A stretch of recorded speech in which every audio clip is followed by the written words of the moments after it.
আসসালামু আলাইকুম রহমতুল্লাহি আবরাকাত। আমার স্ক্রিনে দেখতে পাচ্ছেন একজন ব্যক্তি, জানেন উনি কে? আমরা অনেকেই হয়তো চিনি না, বা অনেকে আমরা দেখছি কিছুটা হলো চিনি বুঝি।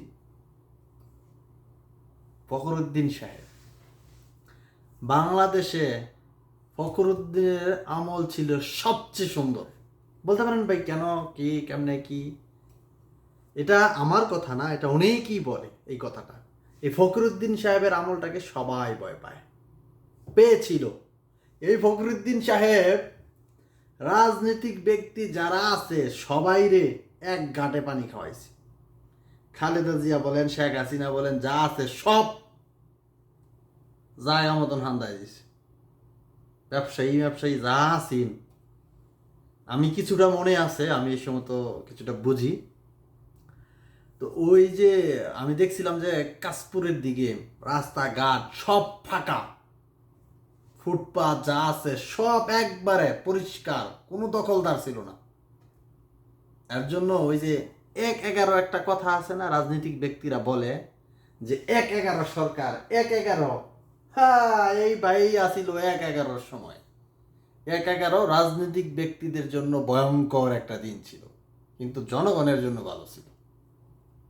আজকে ইউনুস ভাইরে বয়াইছিলাম, মনে করছিলাম যে ইউনুস ভাই একটু শক্ত কাজ করব, বাহিরের দেশের সাথে একটু ভালো সম্পর্ক আছে ওনার একটু বয়াইছেন। উনি একেবারে বিজা বিড়াল, কি করে না করে বুঝি না। তবে কিছু কিছু ক্ষেত্রে উনি ভালো করছে, বা উনি না থাকলে কিন্তু আন্তর্জাতিকভাবে একটু চাপ বেশি হয়তো।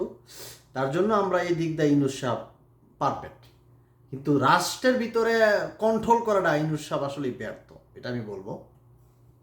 তো এই সেই ফখরুল সাহেবই কিন্তু রাজনীতির অবস্থা খারাপ করে দিছিল।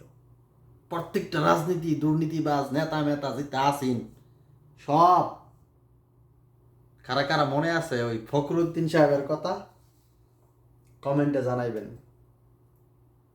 এই যে নেতারা খালি বলে যে ১-১১ ১-১১ ১-১১ ছিল রাজনৈতিক ব্যক্তিদের জন্য খারাপ, কারণ হইছে বাইরে তো ধরবো।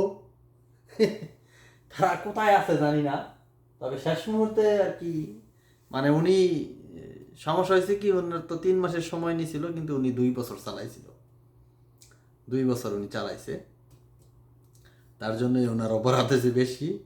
এরপরে যে দেশ থেকে ভাইয়া গেছে আর কোনো খবর নাই, আর আসে নাই মনে হয়, সম্ভবত, জানি না।